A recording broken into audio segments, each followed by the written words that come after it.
Hello and welcome. आप देख रहे हैं गेम चेंजर्स। मैं हूं धीरज। सैलरी ऐसी चीज है ना जिसमें हर किसी को इंटरेस्ट होता है कि भाई उसकी सैलरी क्या है। हमेशा कीड़ा होता है इंसान के अंदर ये वाला, और ये एक बड़ा खतरनाक कीड़ा होता है। सबको जानना होता है कि भाई किसकी सैलरी क्या है। हम जो बात करते हैं हमेशा क्रिकेट की बात करते हैं कि भाई क्रिकेट में किसकी किसकी क्या सैलरीज है। पर क्रिकेट में एक अच्छी चीज पता है क्या है? ट्रांसपेरेंसी है। आपको पता होता है कि आईपीएल के प्लेयर्स की क्या सैलरी है। इंडियन प्लेयर अगर कॉन्ट्रैक्टेड है तो उसकी क्या सैलरी है, उसको कितना मिलता है। और इवन वर्ल्ड क्रिकेट में अगर आप जाओ, इंग्लैंड के क्रिकेटर को कितना मिलता है, पाकिस्तान के क्रिकेटर को कितना मिलता है, ऑस्ट्रेलियन क्रिकेटर को कितना मिलता है, उनके कॉन्ट्रैक्ट में कितना पैसा आता है, वो किस ग्रेड में आते हैं, वो सबको पता होता है। हमें सबको पता होता है। तो यहाँ पर ना हमें शायद इतनी दिक्कतें नहीं आती कि भाई किसकी क्या सैलरी है, क्या ताक झाक करनी है, क्या ये करनी, वो नहीं है। बट अगर मैं आपसे कहूँ कि इंडियन आईपीएल के जो कोच होते हैं उनकी सैलरी क्या होती है, तो आपको पता है। आप बोलोगे यार इसके बारे में तो हमने सोचा ही नहीं कभी। बट अगर मैं आपको बताऊं कि आईपीएल के कोच की जो सैलरी होती है वो इतनी खतरनाक होती है कि वर्ल्ड क्रिकेट की जो लीग के प्लेयर्स होते हैं वो भी उनके सामने पानी मांगते हैं, तो आप सुन के हैरान होगे। बट ये रियलिटी है। बट सबसे पहले मैं यही कहूंगा, सैलरी बताऊंगा, लेकिन वीडियो को लाइक करें, चैनल को सब्सक्राइब करें और हाइप का बटन है वो भी दबाएं। अब बात करते हैं मुद्दे की। तो दुनिया भर की लीग्स है। दुनिया भर की लीग्स में प्लेयर होते हैं। जैसे फॉर एग्जांपल हम बात करते हैं दुनिया भर की लीग्स में, पहले हम आते हैं कि इंग्लैंड की दी 100 है। दी 100 की लीग है। अब उनके यहाँ का जो हाईएस्ट पेड एथलीट है या हाईएस्ट पेड प्लेयर है, क्रिकेटर है, वॉट एवर, उसकी सैलरी पता है कितनी है? ये सामने आपके। इनको यूरो के हिसाब से मिलता है। हैरी ब्रूक नाम है, और हैरी ब्रूक क्या बैटर है यार, मतलब जो भी कहो अच्छे बैटर है। T20 के मतलब आप टीवी ऑन करते हो इनको इनको देखने के लिए, क्योंकि इनकी बैटिंग में वो स्पार्क है।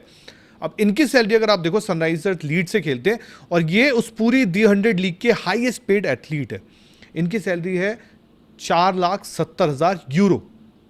अगर इसको हम इंडियन रुपीज में डिवाइड करें तो 6 करोड़ प्लस ये हाईएस्ट पेड अदर का है। अब अगर आप और चलते हैं आगे, साउथ अफ्रीका की चलते हैं। साउथ अफ्रीका की T20 लीग है। वहां के जो उनके हाईएस्ट पेड एथलीट या प्लेयर है उनका नाम है ड्रिवाल्ड ब्रेविस। प्रिटोरिया कैपिटल से खेलते हैं, और साल 2025 में जब ऑक्शन चल रहा था तब इनको पिक किया था, और प्रिटोरिया ने इनके लिए भारी भरकम रुपए दिए।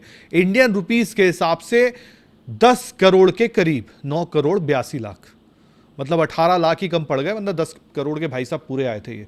तो ये आए, और प्रिटोरिया कैपिटल्स को ये फाइनल भी ले गए थे। आपने देखा था किस तरह बैटिंग की थी। कई बार टीम मुसीबत में होती थी तो ये निकालते थे और बैटिंग करके ले आते थे।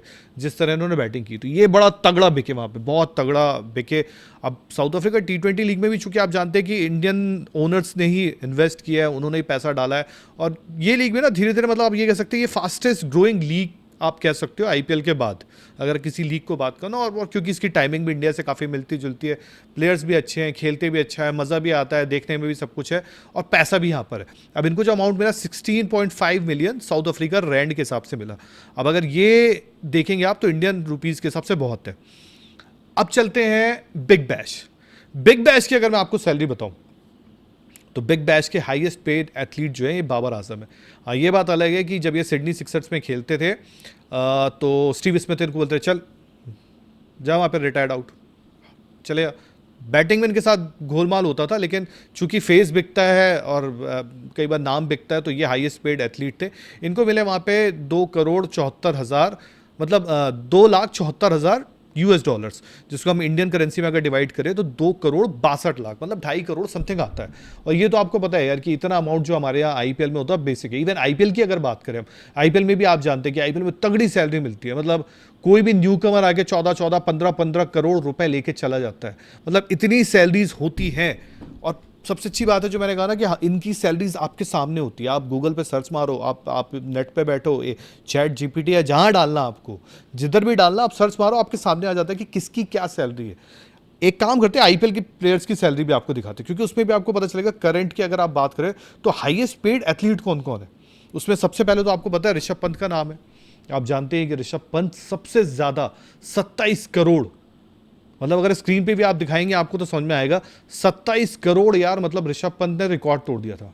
और ये तब की बात है जब गोयनका साहब उनको लेकर आए, उनसे बोला कि यार ये हमें ट्रॉफी दिलाएगा, बट हाँ वो थोड़ा ऊपर नीचे हो गया। और फिर उसके बाद ऋषभ पंत वापस दिल्ली आ चुके हैं। श्रेयस अय्यर पंजाब गए, 26.75 करोड़, और एक ही ऑक्शन में दोनों को ये प्राइज मिला था। एक ही मेगा ऑक्शन में दोनों को ये प्राइज मिला था।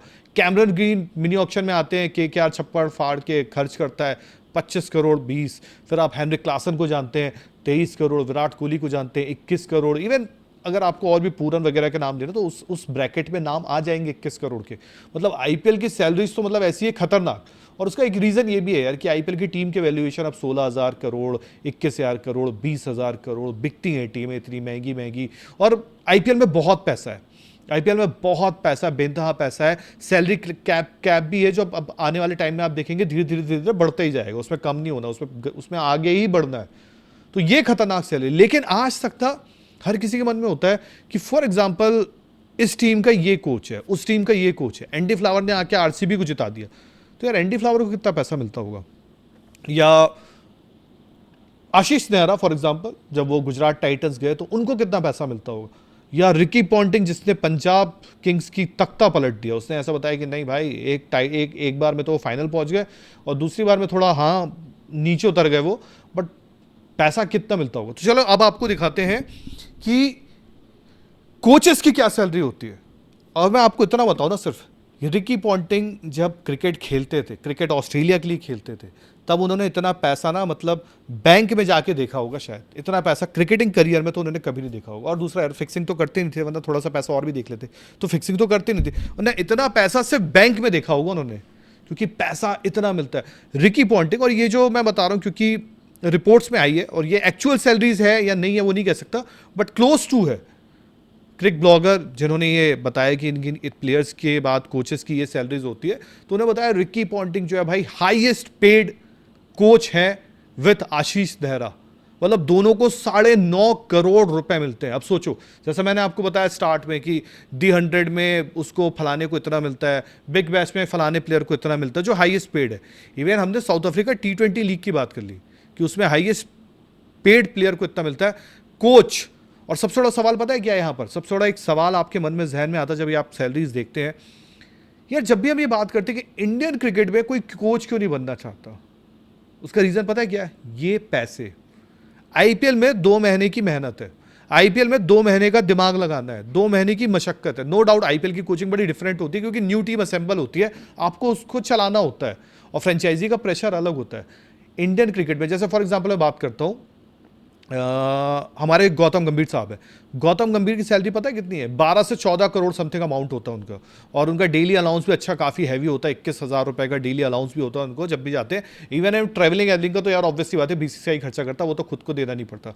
पर उसमें प्रेशर कितना है, आपको हर वक्त बाहर रहना, हर चीज़ बाहर रहनी। उतना पैसा आराम से आपको बैठे बैठे 2 महीने का आईपीएल दे देता है। अब ये देखो स्टीफन फ्लेमिंग कितने साल से थे, 7.5 करोड़। अब इसमें आप युवराज सिंह का नाम देख रहे हैं, युवराज सिंह अभी कोच है नहीं, पर ये बात तब की चल रही है जब वो आएंगे, तो इतना अमाउंट मिल रहा है उनको दिल्ली में। जब दिल्ली में निकल कर आ रहा है कि यार दिल्ली में अब आने वाले हैं युवराज सिंह, दिल्ली में वो रहेंगे और काम करेंगे प्लेयर्स के साथ, ऋषभ पंत है वहां पर, बाकी प्लेयर्स के साथ, तो उनको आते ही 6 करोड़ का अमाउंट मिलेगा। यानी जब युवराज सिंह अपने करियर के एंड में थे और उनको जाना था, उनका ये हो गया था कि भाई अब आईपीएल से निकलना पड़ेगा, जब मुंबई इंडियंस ने शायद उनको लास्ट लिया था 2 करोड़ के बेस प्राइस भी लिया था, और आज जब वो आएंगे 6 करोड़ में आएंगे। फिर अगर आप नीचे देखो, जहीर खान है, राहुल द्रविड़ है, एंडी फ्लावर है 4 करोड़, जस्टिन लैंगर है 4 करोड़। मतलब इतनी खतरनाक पैसे मिलते हैं आईपीएल में। तो अभी तक क्या था, हर किसी ने हमने ये जान दिया था प्लेयर्स को कितने पैसे मिलते हैं। फ्रेंचाइजी ओनर्स को तो सबको पता है कि अंबानी साहब की सैलरी तो मैं शायद ना बताऊं, तो क्योंकि उसमें 0 काउंट करते करते मतलब शायद जिंदगी बीत जाएगी, तो इतनी है। बट कोचेस का क्या है वो हमें शायद नहीं पता था, बट ये है कोचेस की सैलरी। अजीत अगरकर हमारे चीफ सिलेक्टर, उनकी सैलरी 3 करोड़ है। मतलब यार इतने खतरनाक पैसे आपको मिलते हैं ना, इसी वजह से शायद कई बार ना इंटरनेशनल क्रिकेट से बड़े बड़े खिलाड़ी दूरी भी बना रहे हैं। रिकी पॉन्टिंग पे कई बार सवाल भी उठते हैं, रिकी पॉन्टिंग ना इंडियन क्रिकेट पे कई बार खुल के बात नहीं करते। भाई जिसके मुंह पे 9.5 करोड़ रुपए ठूस दोगे आप, वो इंडिया के खिलाफ कुछ बोल पाएगा? नहीं बोल पाएगा। वजह ये होती है। तो फिलहाल ये थी सैलरीज। ऐसी और भी अपडेट्स हम आपके साथ लेकर जुड़ते रहेंगे। तो फिलहाल चलते हैं। जय हिंद, जय भारत।